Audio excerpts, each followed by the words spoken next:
Good morning मेरे प्यारे बच्चों, कैसे हैं आप लोग। उम्मीद करते हैं आप लोग बहुत अच्छे होंगे।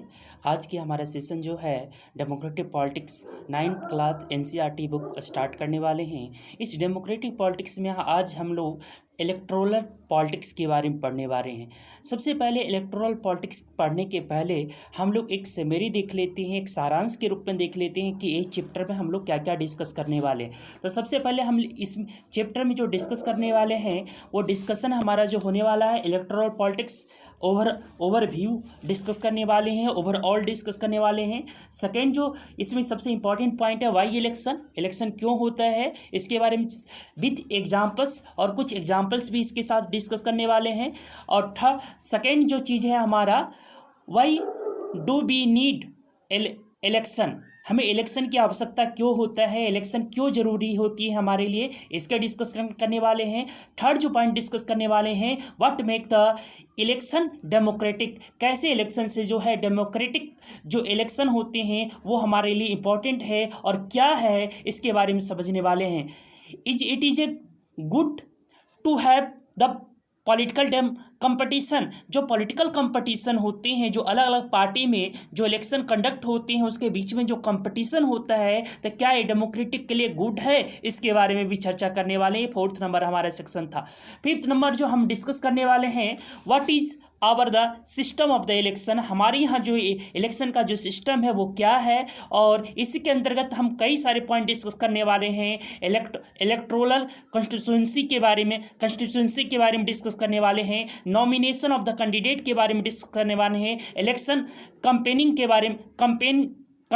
बारे में डिस्कस करने वाले हैं। Polling and the counting of the vote के बारे में डिस्कस करने वाले हैं। और नेक्स्ट जो हम लोग डिस्कस करने वाले हैं वो हमारा है what makes the election in Indian democratic, Bharat में जो इलेक्शन कंडक्ट करने की इंडिया में जो इलेक्शन की जो पैटर्न है, डेमोक्रेटिक जो पैटर्न है उसके बारे में डिस्कस करने वाले हैं। Independent election commission of India, Bharat में एक स्वतंत्र रूप से जो होता है वो निर्वाचन आयोग की व्यवस्था की गई है, उसको भी डिस्कशन करेंगे। आर्टिकल 324 जो है independent election commission of India की बात करता है, उसका भी डिस्कस करने वाले हैं।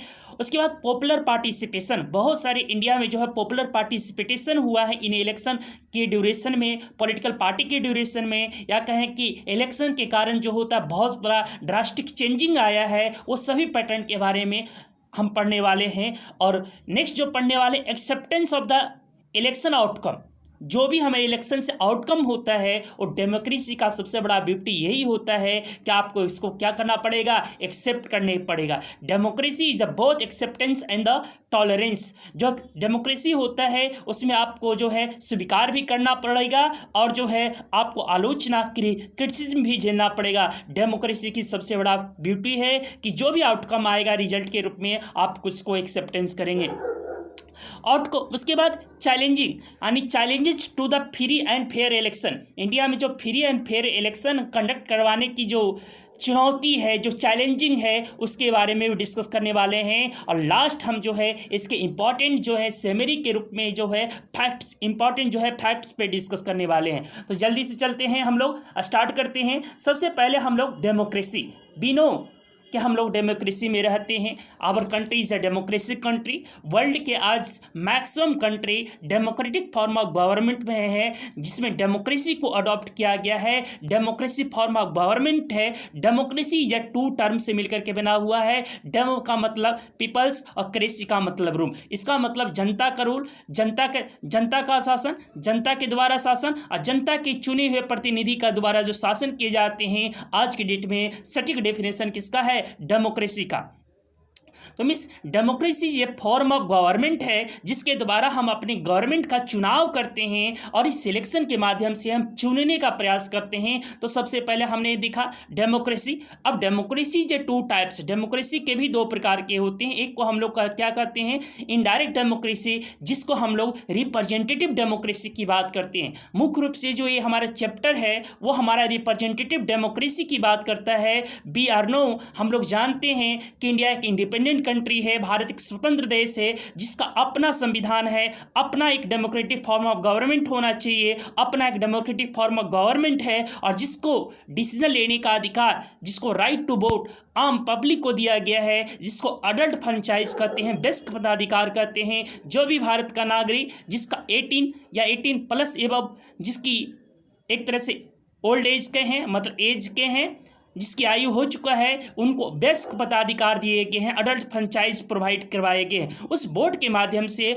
हम अपनी गवर्नमेंट को इलेक्शन के माध्यम से चुनने का प्रयास करते हैं और बेटर से बेटर गवर्नमेंट को जो है होता है हम लाने का प्रयास करते हैं। तो इस डेमोक्रेसी में हम समझने का प्रयास करेंगे कि इस डेमोक्रेसी हमें क्या क्या चीज़ें हैं।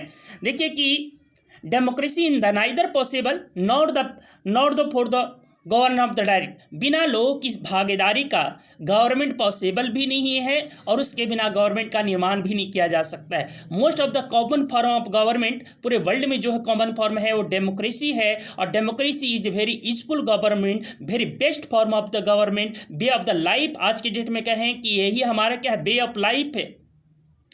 In this chapter the election in India, light of election of India के बारे में डिस्कस करने वाले हैं, उसके रिजल्ट के बारे में डिस्कस करने वाले, ऑलरेडी हमने चर्चा कर चुके हैं। वही इलेक्शन क्यों जरूरी है, इस इलेक्शन को समझने के लिए सबसे पहले हमने एक एग्जाम्पल्स के रूप में यहाँ दिया है हरियाणा का, है ना। हरियाणा में कुछ गवर्नमेंट फॉर्मेशन हुआ है, उसके बारे में चर्चा किया गया है। आपको इतने एग्जाम्पल समझने का अगर कोशिश कर सकते हैं तो पढ़ सकते हैं, अदरवाइज जो है आप जो करंट में जो इलेक्शन के पैटर्न है, इलेक्शन जहाँ पर असेंबली का चुनाव हो रहा है, जैसे अभी यूपी में होने वाला है, पंजाब में होने वाला है ना, और भी गोवा में होने वाले कई सारे राज्यों 5 स्टेट में होने वाले चुनाव, उनका भी आप एनालाइज कर सकते हैं, उनको भी आप डेटा को पढ़ सकते हैं। तो हमारे यहाँ जो इलेक्शन होता है, असेंबली का चुनाव होता है, ये एक्चुअल में जो एग्जाम्पल्स है assembly, Haryana election in assembly का चुनाव दिया हुआ है।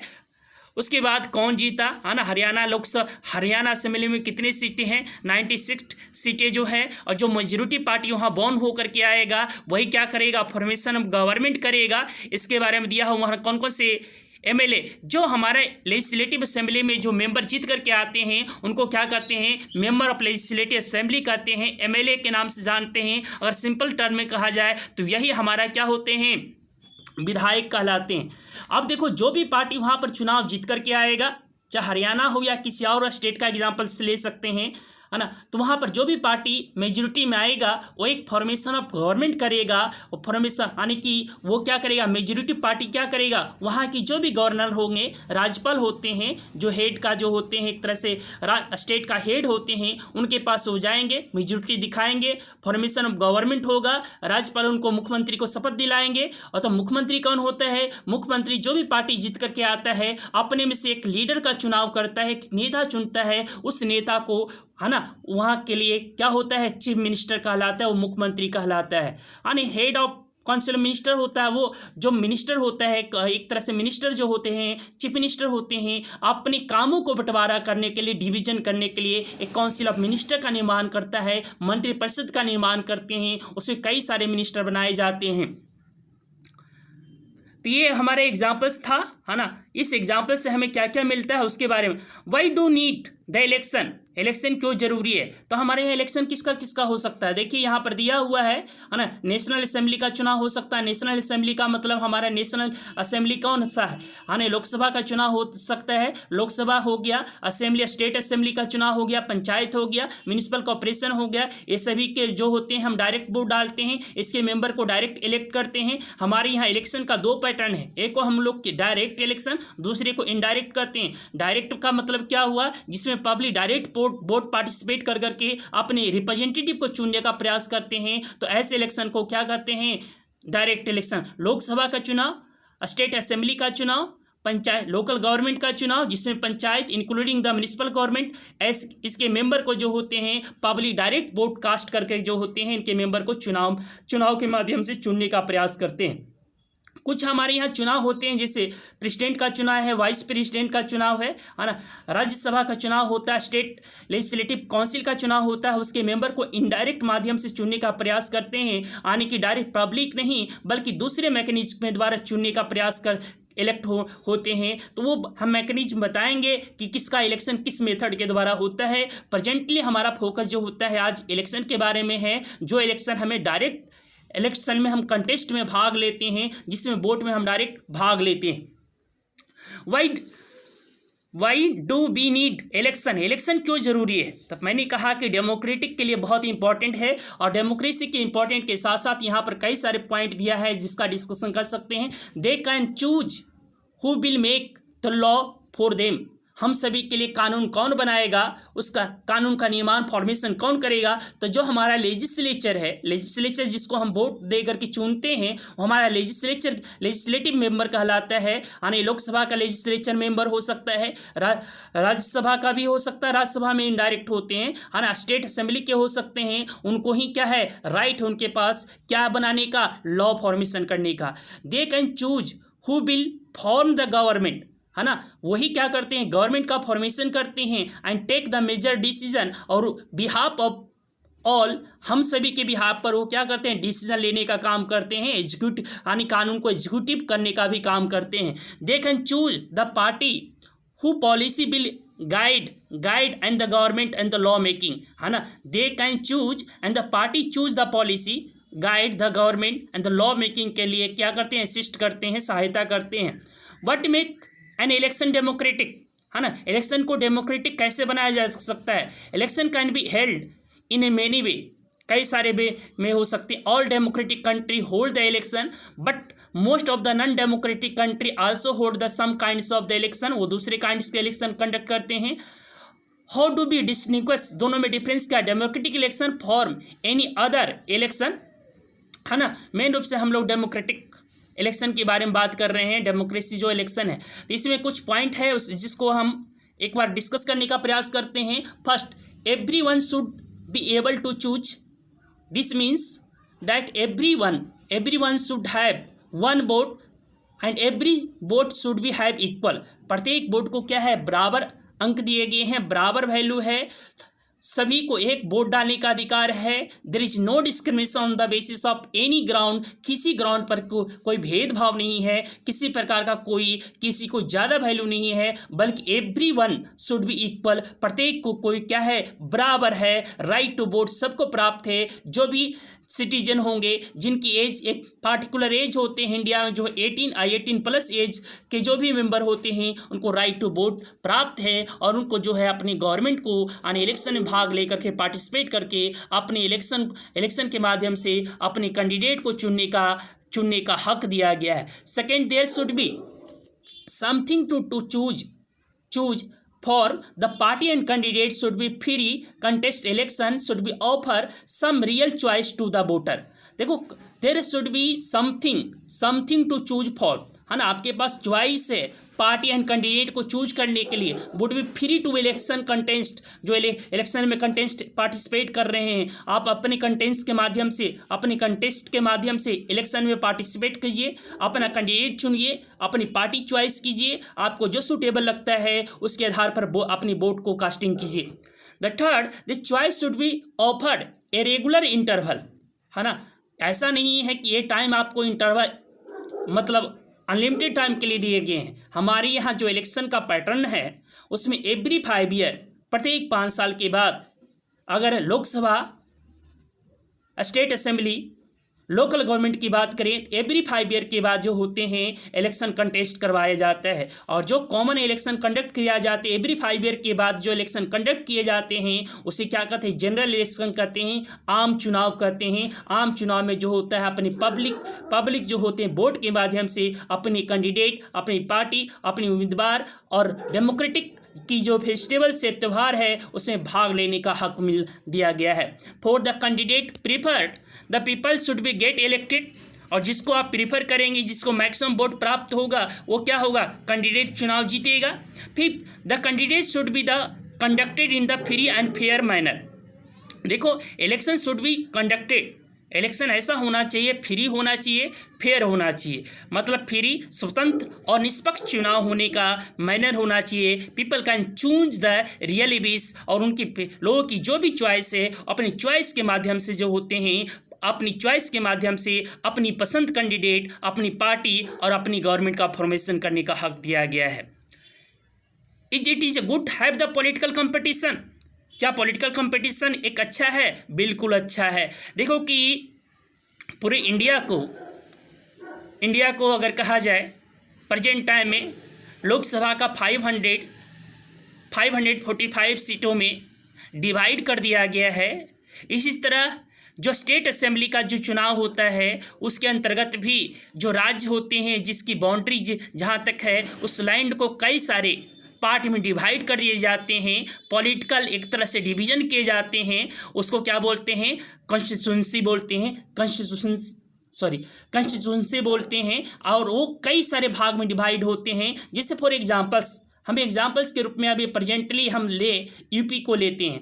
तो यूपी में अगर लोकसभा की सीटें कहा जाए तो लोकसभा की कितने सीटें? 80 सीटें हैं, जबकि स्टेट असेंबली के लिए उसको 403 सीटें में डिवाइड कर दिया गया है। There is no competition, election will become the pointless. अगर कोई कंपटीशन नहीं होगा, है ना, तो क्या होगा? जो इलेक्शन कंडक्ट होता है वो क्या है? पॉइंटलेस होता, मीनिंगफुल नहीं होगा, मीनिंगलेस हो जाएगा। इसलिए कंपटीशन होना जरूरी है। It is a good have the political competition, इसीलिए पॉलिटिकल कंपटीशन होना जरूरी है ना। पॉलिटिकल कंपटीशन होना जरूरी है, समझ गए।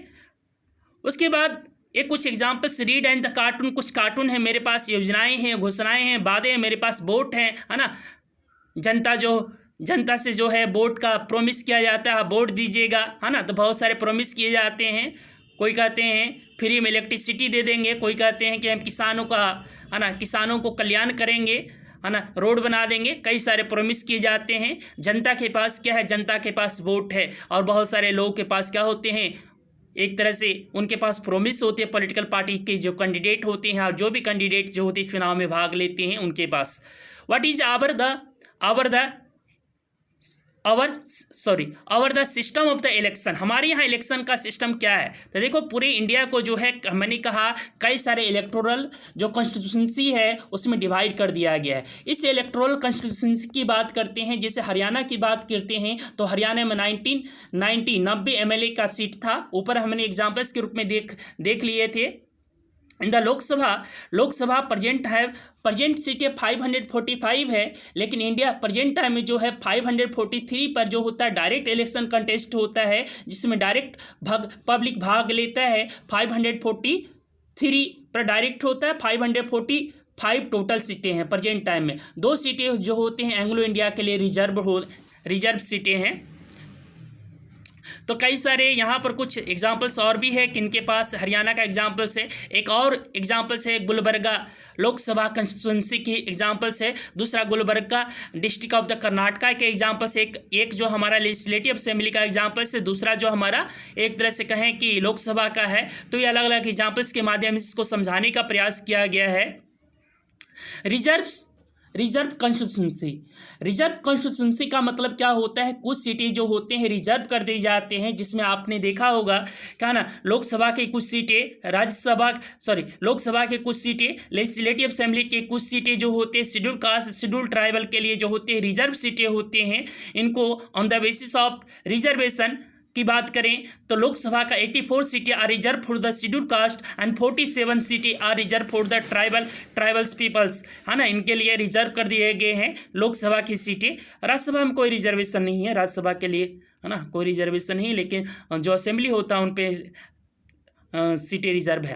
वोटर लिस्ट की बात करते हैं। देखिए कि वोटर हर एक व्यक्ति का जो होता है उनके पास वोटर लिस्ट है। जब आप वोट डालने जाइएगा 18 ईयर और उसके एबव एज का होइएगा तो आप every citizen have to right to vote. आपके पास जो होता है सभी को राइट टू वोट है, और there is no discrimination regard the caste, religion, gender, है ना। ये सभी के आधार पर किसी भी प्रकार का नहीं, सभी को राइट टू वोट प्राप्त है ना। ये हमारा एक डेटा दिया हुआ है जिसमें देखिए कि टोटल सीटें 543, है ना। इसमें से जो है 412 सीटें जो है जनरल के लिए रिजर्व है, जनरल कह सकते हैं जनरल सीटें हैं, जबकि 84 जो सीटें हैं रिजर्व है शेड्यूल कास्ट के लिए। 47 सीटें क्या हैं? रिजर्व किसके लिए हैं? शेड्यूल ट्राइबल के लिए। टोटल मैंने कहा था 545, 500 प्रेजेंट टाइम में, ऐसे मैक्सिमम 552 है।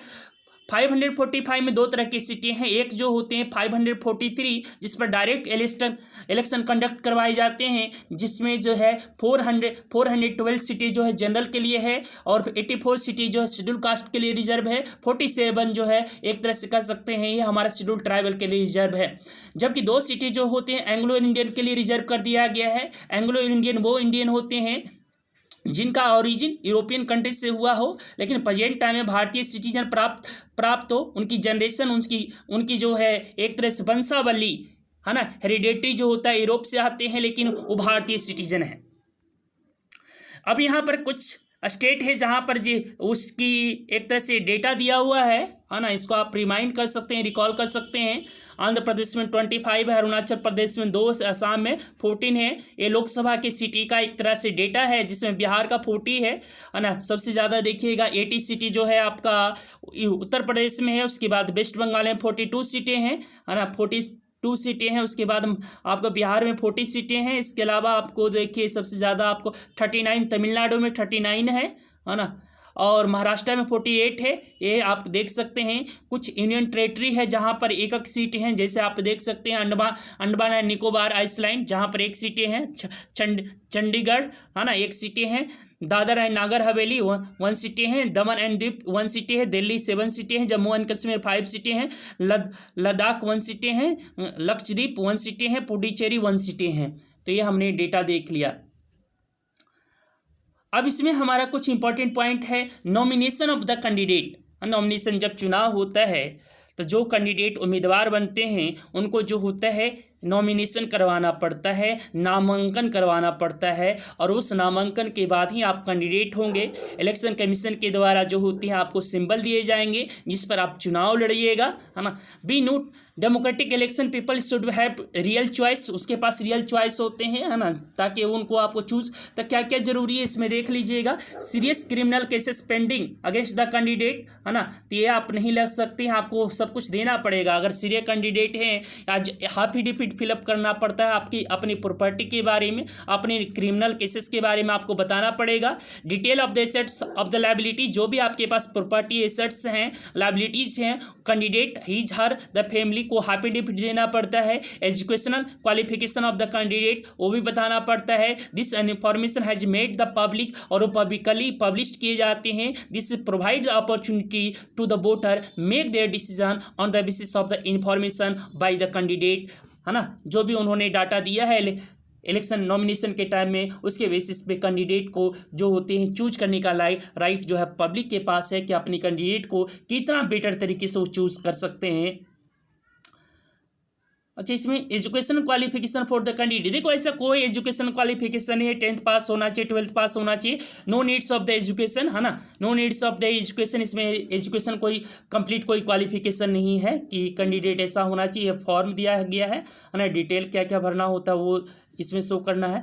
इलेक्शन कंपनी है ना, इसमें कुछ टर्म है, इसको भी रिमाइंड करिएगा है ना। Feature of the elections, universal adult franchise, reservation of the weaker section है ना, open political competition, 1 vote 1 value है ना। ये कुछ टर्मोलॉजी है जिसको ध्यान रखिएगा, ये इलेक्शन सिस्टम से रिलेटेड है। इलेक्शन कंपेनी, देखो चुनाव जब आता है, जब जनरल इलेक्शन होता है या जनरल इलेक्शन या बाई इलेक्शन हो है ना, कई बार बाई इलेक्शन का मतलब होता है बीच में 5 साल के पहले जो आपको डेट होता है उसके पहले कोई कैंडिडेट किसी कारण से डिस्क्वालीफाइड हो जाते हैं या कहीं चले जाते हैं मतलब नहीं रहते इस दुनिया में, उसके लिए जो बीच में इलेक्शन होते हैं उसे बाई इलेक्शन कहते हैं, उपचुनाव के नाम से जानते हैं। अदरवाइज जो कॉमन जो इलेक्शन होता है 5 ईयर के बाद उसको क्या कहते हैं, जनरल इलेक्शन कहते हैं। कई बार बीच में ही गवर्नमेंट किसी कारण से डिसमिस हो जाए है ना, उसके बाद इलेक्शन जब होता है उसको मिड टर्म इलेक्शन कहते हैं। तो ये सब छोटी छोटी टर्मोलॉजी इसको ध्यान रखिएगा। इलेक्शन कंपेनिंग, जब भी चुनाव आते हैं है ना, तो जो उम्मीदवार होते हैं या जो कैंडिडेट होते हैं, जो पॉलिटिकल पार्टी होते हैं, वो कई सारी चुनावी वादे करते हैं, मैनिफेस्टो निकालते हैं, कैंपेनिंग करते हैं। जैसे अभी एग्जांपल्स के रूप में आप यूपी, पंजाब है ना, गोवा के लिए एग्जांपल्स ले सकते हैं। 5 राज्यों में चुनाव होने वाला है प्रेजेंट टाइम में, उसका भी एग्जांपल्स के रूप में देख सकते हैं कि अलग अलग पॉलिटिकल पार्टी के द्वारा अलग अलग स्लोगन दिए जा रहे हैं। कोई रोजगार की बात कर रहा है, कोई गरीबी हटाओ की बात कर रहे हैं है ना, कोई सेव द डेमोक्रेसी की बात कर रहे हैं, कोई सेव द कॉन्स्टिट्यूशन की बात कर रहा है। तो अलग अलग मैनिफेस्टो, दो लाइन टू द ट्रेलर, ये कुछ एग्जाम्पल्स दिया गया है जैसे कि गरीबी हटाओ, remove the poverty, save the democracy, है ना, लाइन टू द टीलर, है ना, protest to the self respect of the Telugus, है ना, सेल्फ जो तेलुगु लोग हैं उसके सेल्फ आत्मरक्षा क्या कर सकते हैं, आत्मरक्षा की उसकी भावनाओं को केयर करने वाला पार्टी, अलग अलग स्लोगन किए जाते हैं। उसके बाद जब इलेक्शन कंडक्ट हो जाते हैं कुछ चीज़ें और भी है। Bribe and threaten the board, the law, no party candidate can be bribe threaten voter, appeal to them, name of the caste and the religion. ये कुछ नहीं करना होता है इलेक्शन के टाइम में, ब्राइब नहीं लेना होता है, थ्रेटन नहीं देना होता है, ब्राइब नहीं देना होता, लोगों को घूस नहीं देना होता है ना। लेकिन आज भी कहें कि इलेक्शन जो होता है मसल पावर और मनी पावर का प्रयोग कुछ ज़्यादा ही होता है ना। लेकिन हम लोग को तो पढ़ाई करना है, हम लोग पढ़ाई पे ध्यान देते हैं। Appeal to them, the name of the caste and the religion का प्रयोग नहीं करना होता है। Use the government resources for the election campaigning and spend more than 25 lakh in the constituency for the Lok Sabha election and 10 lakh for the constituency for assembly election। Polling and the caste, जब election conduct हो जाते हैं तो क्या होता है, polling होता है, कास्ट होता है। पोलिंग कास्ट का मतलब क्या होता है, काउंटिंग होती है रिजल्ट का, है ना। The final stage of the election in the day when the voter is cast and the poll their vote, है ना। जिस समय डेट दिया रहता है इलेक्शन कमीशन के द्वारा, फाइनल डेट दिए जाते हैं, उस समय उस दिन जो होते हैं इलेक्शन कंडक्ट करवाए जाते हैं और पब्लिक जो होते हैं वो क्या करते हैं, वोट का अपना इस्तेमाल करते हैं। This day usually called the election day, और इलेक्शन डे कहलाता है every person whose name on the voter list can be go near by the polling booth, है ना। पोलिंग बूथ का मतलब जो पास में आपके जहाँ पर स्कूल होंगे, है ना, कॉलेज होंगे, कई और भी व्यवस्था होता है, आंगनबाड़ी होते हैं, वहाँ पर जो होते हैं आपके नाम में वोट पड़ते हैं तो आप अपने नाम के नाम पर जाकर वोट डाल सकते हैं। Situated usually the local school, है ना, school, government office, one the voter goes inside the booth, the election officer identify her, put there marks on the finger and allowed to cast their vote, and the agent to each candidate is allowed to sit inside the polling booth and ensure the voting take place in the fair and the way, है ना, real होना चाहिए, है ना। तो ये हमारा are in the election to the expensive our of country, है ना। देखो ये डिस्कशन वाला टॉपिक है, are the election in the expensive for our country. बिल्कुल हमारे कंट्री में जो होता है इलेक्शन जो होते हैं बहुत एक्सपेंसिव होते हैं, है ना, एक्सपेंसिव होते हैं। लोगों के चुनाव जो मैनिफेस्टो होते हैं वो भी हवाई होते हैं, पब्लिक के हाथ में एक तरह से कहा जाए, है ना। 5 साल के बाद जो है कुछ नहीं मिलने की बराबर होते हैं। जो भी वादे किए जाते हैं, प्रोमिस किए जाते हैं, वो प्रोमिस तोड़ने के लिए खास करके बनाए जाते हैं। एक तरह से जुमले फेंक करके जो है प्रोमिस को पूरा करने का प्रयास करता है, लेकिन वो प्रोमिस पूरा नहीं होता है। अल्टीमेटली जो होता है पब्लिक के ऊपर निर्भर करता है कि अपनी वोट कास्टिंग के समय जो होते हैं अपने फ्री एंड फेयर तरीके से अपना वोट कास्टिंग करें, इंडिपेंडेंट होकर के बेस्ट से बेस्ट कैंडिडेट का चुनाव करें। ये कुछ डेटा दिया हुआ है ना। Lok Sabha election result in the Gulbarga, हम लोग जो कर्नाटका में देखे थे 2014 में जो इलेक्शन, कौन से पार्टी को कितना वोट मिला, है ना, वोट पोल कितना हुआ, कौन से पार्टी को कितना हुआ, है ना। काम को नहीं है, थोड़ा सा आगे बढ़ते हैं, है ना। इसमें आगे बढ़ने के लिए अब नेक्स्ट जो हमारा इसमें पॉइंट है सिक्योर द वोट, ये क्या क्या, है ना। What is a make the election in India, India में इलेक्शन क्यों जरूरी है ना। What make the Indian election democratic क्यों जरूरी है, inclusive of the false name and the exclusion in the genuine name in the voter list. कई बार होते हैं फर्जी वोटर भी होते हैं, कई बार क्या होते हैं, कई सारे, है ना, फर्जी वोट भी डाल देते हैं। कई बार क्या होता है फेयर एंड फेयर इलेक्शन के नाम पर जो होते हैं, है ना, इंक्लूसिव अपना वोट फॉल्स नेम को हटवा सकते हैं, है ना, हटवा सकते हैं। फ्री एंड फेयर इलेक्शन ही होना चाहिए। Misuse of the government facility, है ना, official by the ruling party misuse किए जाते हैं। कई बार इलेक्शन के टाइम में जो होते हैं, जो पार्टी सत्ता में रहते हैं, गवर्नमेंट में होते हैं, वो गवर्नमेंट फैसिलिटी को काफ़ी ज़्यादा इस्तेमाल करते हैं। Excessive use of the money बहुत ज़्यादा करते हैं। जो रिच कैंडिडेट होता है, बिग पार्टी होता है, and the intimidation of the voter ranking on the polling day, है ना, उसको करने का प्रयास करते हैं। Many of the this report are correct, कुछ रिपोर्ट जो होती है करेक्ट होता है। We feel unhappy when they read such a types of report, जब पढ़ते हैं तो बहुत ही दुख की बात है। अब इसमें हम जो कहते हैं इंडिपेंडेंट इलेक्शन कमीशन, हमारे यहाँ चुनाव कंडक्ट करवाने के लिए जितने भी चुनाव होते हैं इंडिया में, वो लोकसभा का चुनाव हो या राज्यसभा का चुनाव हो, लेजिस्लेटिव असेंबली का चुनाव हो, प्रेसिडेंट का चुनाव हो, वाइस प्रेसिडेंट का चुनाव हो, स्टेट लेजिस्लेटिव काउंसिल का चुनाव हो, सभी को कंडक्ट करवाने के लिए इंडिया में जितने भी इलेक्शन होते हैं कंडक्ट करवाने के लिए इंडिपेंडेंट इलेक्शन कमीशन बनाए गए हैं। और ये प्रोविज़न हमारे जो कॉन्स्टिट्यूशन है आर्टिकल 324 में जो होता है इलेक्शन कमीशन इंडिया की सेटअप की बात करते हैं। एक तरह से कॉन्स्टिट्यूशनल बॉडी है, संवैधानिक निकाय है जिसके पास सभी प्रकार की अथॉरिटी है डिसीजन लेने का। बट यानी लोकल गवर्नमेंट की जब चुनाव होता है जिसमें हम पंचायत की बात करते हैं, म्यूनिसिपल कॉर्पोरेशन की बात करते हैं, तो उसको चुनाव कंडक्ट करवाने के लिए हमारे यहाँ कौन से होते हैं, स्टेट इलेक्शन कमीशन की व्यवस्था किया गया है। वो हर एक राज्य में इंडिविजुअल हर एक स्टेट का अपना अपना होता है, लेकिन जहाँ पर भी लोकल गवर्नमेंट उसके लिए, लेकिन ओवरऑल इंडिया में जो इलेक्शन कंडक्ट करने की जिम्मेदारी रिस्पॉन्सिबिलिटी है वो इलेक्शन कमीशन ऑफ इंडिया के पास है।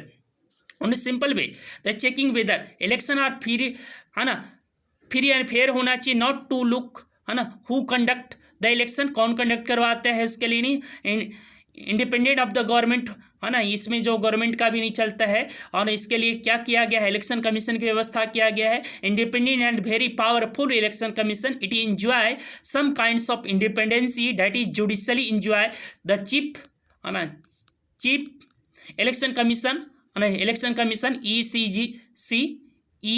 EC election commission of commissioner election, chief election commissioner, है ना, is appointed by the president of India, but once appointment the chief election commissioner is not answerable to the president या government, even if the ruling party या the government does not like what is a commission does, क्या कर रहा है commission उसके पास भी authorise नहीं होता है। It is virtually impossible for it is remove the election commission of India, है ना, इसको हटाना इम्पॉसिबल है। Very few election commission in a world have the wide ranging power as election commission of India, बहुत कम देशों के पास ऐसे इलेक्शन कमीशन है जितना power India election commission of India को दिया गया है।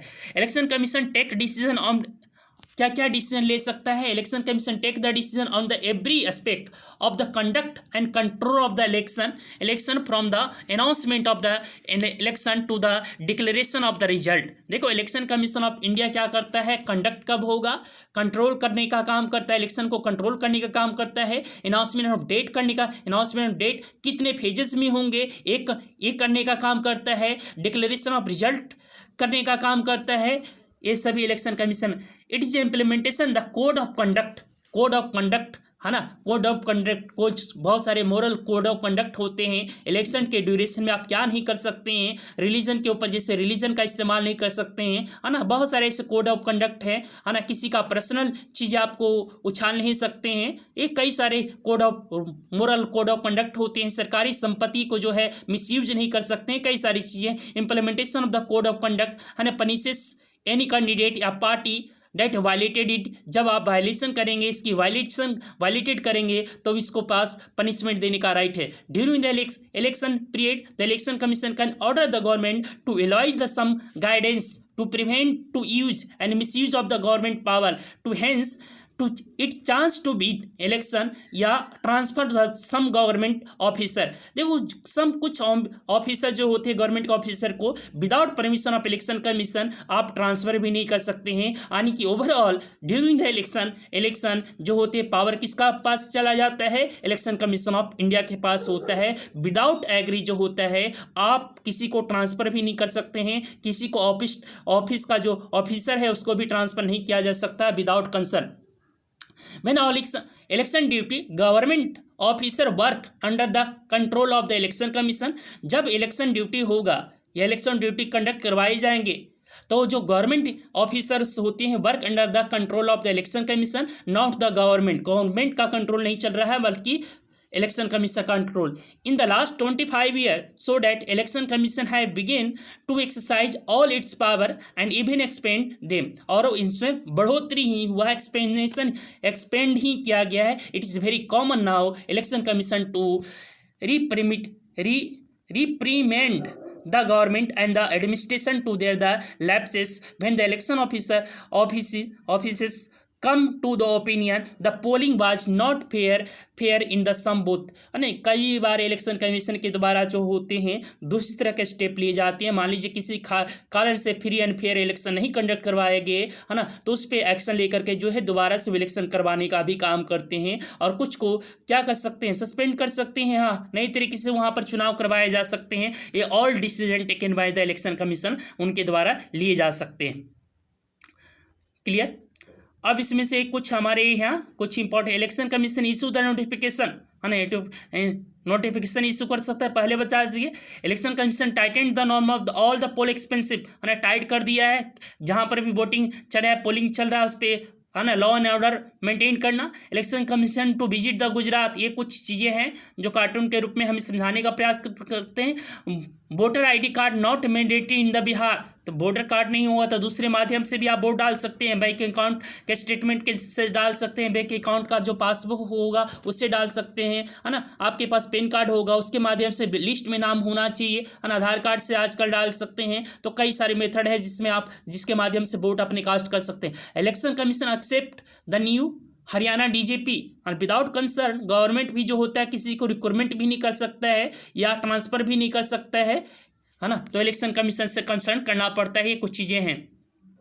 पॉपुलर पार्टिसिपेशन, है ना, कई सारे पॉपुलर पार्टिसिपेशन हुए हैं, कुछ चीज़ें हैं, है ना। पब्लिक जो होता है वोट में टर्न आउट कितना आया, है ना, कितने % लोगों ने भाग लिए हैं, उसके कुछ यहाँ पर चीज़ें दिया हुआ है। जैसे voter turnout in India and the UK, कितना टर्नआउट हुआ है। देखिए कि यूके में कितना हुआ। ये जो लाइन ड्रॉ है किया गया है ये यूके का वोटर का शो कर रहा है, जबकि नीचे वाला जो है होता है ये जो हमारा येलो कलर का दिख रहा है, एक तरह से हमारा इंडिया का पार्टिसिपेशन कब कितने % वोट ने पार्टिसिपेट किया है ना। तो ये हमारा इलेक्शन ईयर का ड्यूरेशन में है ना। दूसरा, इन इंडिया पुअर लिटरेसी, है ना, literate and the unprivileged peoples vote in the large portion as compare to the rich privilege section, है ना। उसके तुलना में जो होते हैं लार्ज वोट करते हैं। This is a contraction of the western country के एग्जाम्पल्स के रूप में हम समझने का प्रयास करते हैं, है ना। कई सारे देखिए कि यूएसए का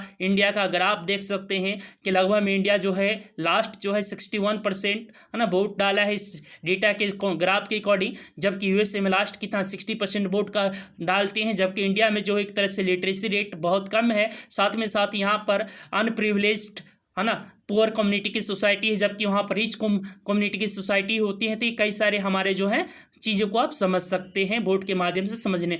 common peoples in India attached lot of importance of the election. Common जो पीपल्स ऑफ इंडिया है, पीपल है, वो जो होते हैं अपने वोट के महत्व को समझ चुके हैं, समझने का प्रयास किए हैं और इसके माध्यम से अपने वोट कास्ट करने का ये है। ये ग्राफ के माध्यम से भी जो होते हैं सर्कल के जो है हमारा एक तरह से, है ना, इलेक्टोरल पॉलिटिक्स को शो करे। हैज इफेक्ट, ये इतना % में इफेक्ट हुआ है। Has no effect, do not know, है ना। ये डेटा है अलग अलग समय का दिया हुआ है।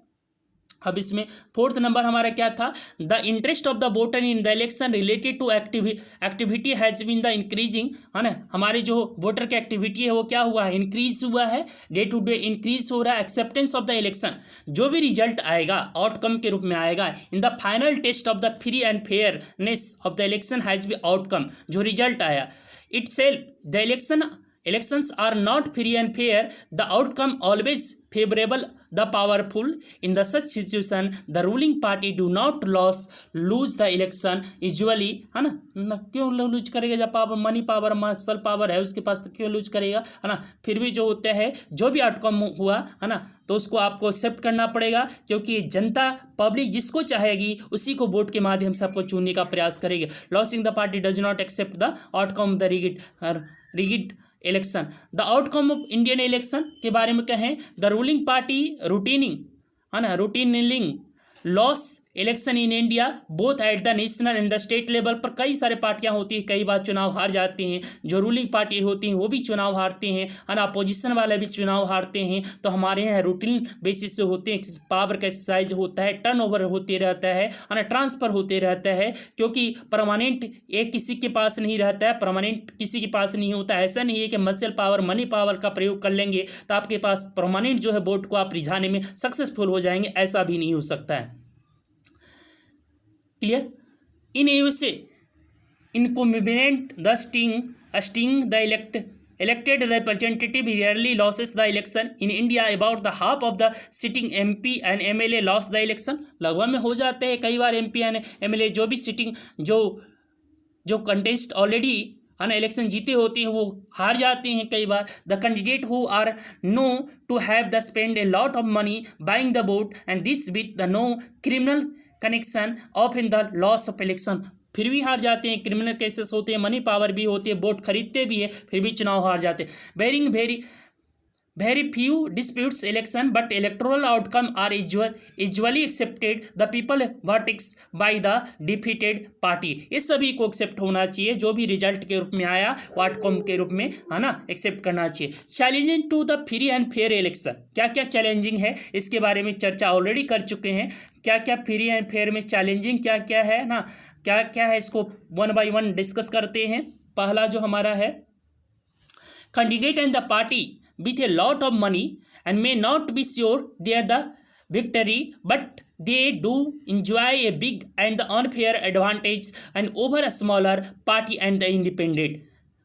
The second है, some part of the country candidate with the criminal connection है ना have been able to push other out of the electoral race and to secure the ticket from the major party है ना। Major party इसको देने का प्रयास करता है। चैलेंजेस है तो चैलेंजेस तो बहुत सारे चैलेंजेस हो सकते हैं, उसमें कुछ चैलेंजेस जो है हम पढ़ने का प्रयास करते हैं। फिर फ्री एंड फेयर इलेक्शन में क्या क्या चैलेंजिंग है। Some families tend to dominate the political party है ना, डोमिनेट करता है political party and ticket are the distributor relative को अपने रिलेटिव को फैमिली को ही टिकट देते रहे। बहुत सारी तो पार्टियां भी है जो फैमिली पार्टी चलाते हैं अपना है ना। Very often the election offer little the choice to ordinary citizen for the both the major party are the quite इसमें करते हैं। Similar to the each other the both in the policy and the practices, a small party and the independent candidate suffer a huge disadvantage compared to the big party. बहुत सारे big party जिसके पास large amount of the money है, muscle power है, उसके बदौलत और election में भी जो कैंडिडेट बनाते हैं वो किसको देते हैं, क्रिमिनल लोगों को, क्रिमिनल माइंडेड लोगों को जो होते हैं वोट में अपनी देने का प्रयास करते हैं, जिसके कारण जो होते हैं ये हमारे इलेक्शन के लिए फ्री एंड फेयर इलेक्शन जो कंडक्ट करवाने के लिए है उसके पास कई सारी चैलेंजिंग है। स्मॉल पार्टी के लिए तो और भी challenging. This challenging exist not just India but also in the many established democracy. ये सिर्फ इंडिया में चैलेंजिंग की बात नहीं है, पूरे ओवरऑल वर्ल्ड की कई सारे जो एस्टेब्लिश डेमोक्रेटिक कंट्री है उसके पास ही है। This is a deeper issue and the matter of the concern of those and who is a believe in a democracy that why citizen, social activists and the organization have been the demanding the reform our electoral system reform करने की बात कर रहे हैं। Can be you think some reform, आप भी think कर सकते हैं, सजेशन दे सकते हैं, इलेक्शन कमीशन ऑफ इंडिया को सजेशन भेज सकते हैं, मेल कर सकते हैं है ना। मे भी कंसिडरेबल हो सकता है, बेस्ट हो सकता है तो कंसिडरेबल भी हो सकता है। What is can be the ordinary citizen to face such a types of challenging, ordinary people भी फेस कर रहे हैं। अगर क्रिमिनल माइंडेड लोग आएंगे है ना, अच्छे फ्री एंड फेयर इलेक्शन नहीं होंगे तो गवर्नमेंट बेटर तरीके से आपको वेलफेयर करने के लिए डेमोक्रेटिक फॉर्म गवर्नमेंट के लिए अच्छी तरह रूल नहीं बनाएंगे, अच्छी तरह कानून नहीं बनाएंगे तो उनके पास भी पीपल्स के पास भी ही जो होते कई सारे चैलेंजिंग है। क्योंकि आज की गवर्नमेंट या कई तरह के गवर्नमेंट जो भी गवर्नमेंट बनते हैं ज़्यादातर जो सोसाइटी के जो डिस्प्यूट्स इशू होती हैं उसके नाम पर ही वोट मांगते हैं, जबकि बेसिक जो नीड्स होती है जो लोगों की फुलफिल करने की बात होती है, एम्प्लॉयमेंट की बात होती है, या कहें कि लोगों की जो होती है बेटर लाइफ की बात करते हैं, एजुकेशन की बात करते हैं, हेल्थ की बात करते हैं, उसकी जो है इलेक्शन कैंपेनिंग में जो होता है इशू भी नहीं बनाया जाता है और ना मैनिफेस्टो में डाला जाता है, और डाला भी जाता है तो कोई प्रॉमिस पूरा भी नहीं किया जाता है। तो ये लोगों की भी जो है कई सारे चैलेंजिंग है। अब इसमें कुछ हम ऑलरेडी बता चुके हैं, कुछ टर्मोलॉजी है, जैसे आपने code of conduct, a set of norms and guidance to followed by the political party and contesting the candidate during the election time. देखो, इलेक्शन कमीशन के द्वारा कुछ कोड ऑफ कंडक्ट जारी किए जाते हैं, उसको पालन करना होता है। Constituency voter in the geographical area, जो हमारा पॉलिटिकल जोग्राफिकल एरिया होता है, जो जोग्राफी का एरिया है, उसको कई सारे इलेक्ट पार्ट में या कहें इलेक्टोरल सिस्टम में रिप्रेजेंटेटिव या लेजिस्लेटिव बॉडी के द्वारा उसको डिवाइड कर दिया जाता है, डिमार्केशन कर दिए जाते हैं। Incumbents the current holder of the political office usually the choose for the voter in election between the incumbent party and the candidate and those who oppose them. Level playing the field condition in which all the party and the candidate contesting in election have equal opportunity to appeal for votes and the carry out election campaign. Ranking the fraud and the malpractice मतलब misuses है ना, in delegate by the party या candidate to increase its vote किसी तरह वो है ना unfair करने का बात कर रहे हैं। Included the stuffing the ballot box, कई बार बैलेट बॉक्स को ही क्या करते थे, हड़प लेते थे या गायब कर देते थे, चेंज कर देते थे, है ना। By the few person using the vote on the other, कई बार वोट आपने किसी को डाला, वोट कहीं आजकल बैलेट में किसी को और भी पड़ जाते, कई सारे इस तरह भी कंपेन एक तरह से कई बार जो होते हैं रॉन्ग सेंस में जो होते हैं, इस तरह के भी न्यूज में सुनाई पड़ता है। In the other recording the multiple votes, है ना, एक वोट डाला कहीं मल्टीपल वोट पड़ गया, vote by the same person and the bribing, है ना, coercing polling officer to favour of the candidate, कई बार जो होते हैं जो ऑफिसर वहाँ पर तैनात होते हैं वोट डलवाने के लिए, वही किसी पार्टिकुलर फेवर कैंडिडेट के रूप में जो होते काम करना शुरू कर देते हैं। Turn out percentage of the eligible voter who cast their the vote in the election that is called turn out. तो ये कुछ टर्मोलॉजी था जिसको हमने देखने का प्रयास किए। तो पूरी चैप्टर हमने क्या क्या पढ़ा, वो ओवरव्यू पढ़ने का प्रयास किए। वाई द इलेक्शन क्यों जरूरी है उसको पढ़ने का प्रयास किए, क्या क्या इसके सिस्टम है एग्जाम्पल से वो समझने का प्रयास किए। तो ये कई सारे पॉइंट पर हमने डिस्कशन किए, है ना। इसके साथ ही हमारे चैप्टर समाप्त होता है। आप लोग एक्सरसाइज करने का प्रयास करिएगा, जहाँ पर भी डाउट होगा आप जो है कमेंट बॉक्स में कमेंट कीजिएगा। Thank you watching video, take care, अपना ध्यान रखिए, गुड नाइट।